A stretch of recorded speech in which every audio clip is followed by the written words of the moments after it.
AP ప్రయోజనాలే లక్ష్యంగా ఢిల్లీలో మంత్రి లోకేష్ పర్యటించారు. పలువురు కేంద్ర మంత్రులతో భేటీ అయ్యారు. ఏపీ అభివృద్ధికి సహకరించాలని కోరారు. గత ప్రభుత్వం మ్యాచింగ్ గ్రాంట్స్ ఇవ్వకపోవడం వల్ల చాలా కేంద్ర పథకాలు ఏపీలో అమలు కాలేదని అన్నారు.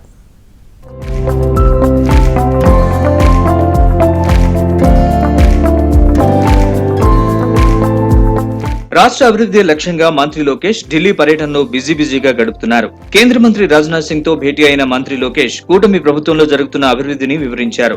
ఆంధ్రప్రదేశ్ లో డిఫెన్స్ క్లస్టర్ ఏర్పాటు చేయాలని కోరారు. డిఫెన్స్ రంగం పరికరాల తయారీలో పెద్ద ఎత్తున పెట్టుబడులు, ఉద్యోగ అవకాశాలు వస్తున్న నేపథ్యంలో కొన్ని యూనిట్లు ఏపీకి వచ్చేలా సహకరించాలన్నారు. దీనిపై సానుకూలంగా స్పందించిన రాజ్నాథ్ సింగ్ కేంద్రం తరపున సహాయ సహకారాలు అందిస్తామని హామీ ఇచ్చారు.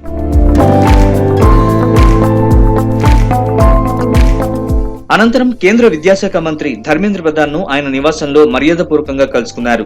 ఈ ఏడాది ఆగస్టులో నిర్వహించబోయే అఖిల భారత విద్యామంత్రుల సమ్మేళనాన్ని ఏపీలో ఏర్పాటు చేసే అవకాశం కల్పించాల్సిందిగా కోరారు. విద్య, పర్యావరణ వ్యవస్థను బలోపేతం చేయడానికి ఏపీ ప్రభుత్వం చేస్తున్న ప్రయత్నాలకు మద్దతు కోరారు.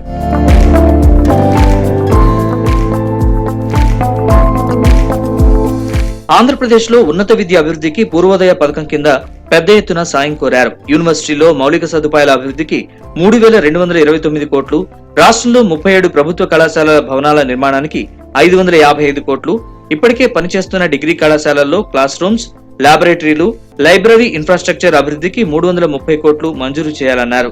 అలాగే కర్నూలు అబ్దుల్ కలాం ఉర్దూ యూనివర్సిటీ, ఒంగోలు ఆంధ్రకేసరి యూనివర్సిటీలో భవన నిర్మాణాలకు చెరో 50 కోట్లు, రాష్ట్రంలో 10 మహిళా కళాశాలల ఏర్పాటుకు 150 కోట్లు, 2 మోడల్ డిగ్రీ కళాశాలల ఏర్పాటుకు 30 కోట్లు, 250 కోట్లతో AI, renewable energy, emerging technology centre of excellence ఏర్పాటుకు నిధులు కేటాయించాలన్నారు.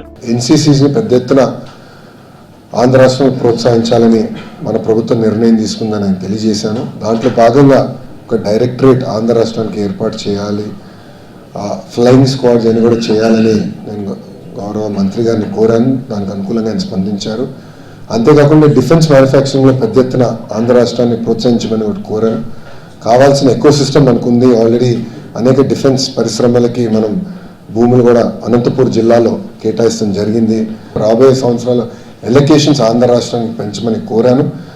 ఆంధ్ర మోడల్ ఆఫ్ ఎడ్యుకేషన్ అంటే కేజీ నుంచి పీజీ వరకు కరికులం ఏదైతే మనం రీవ్యాంప్ చేయాలనుకుంటున్నాం, బలోపేతం చేయాలనుకుంటున్నాం, టెక్నాలజీతో జోడించి ఆ విద్యార్థులకి మెరుగైన విద్య అందించాలనుకున్నామో అదే చెప్తాం జరిగింది.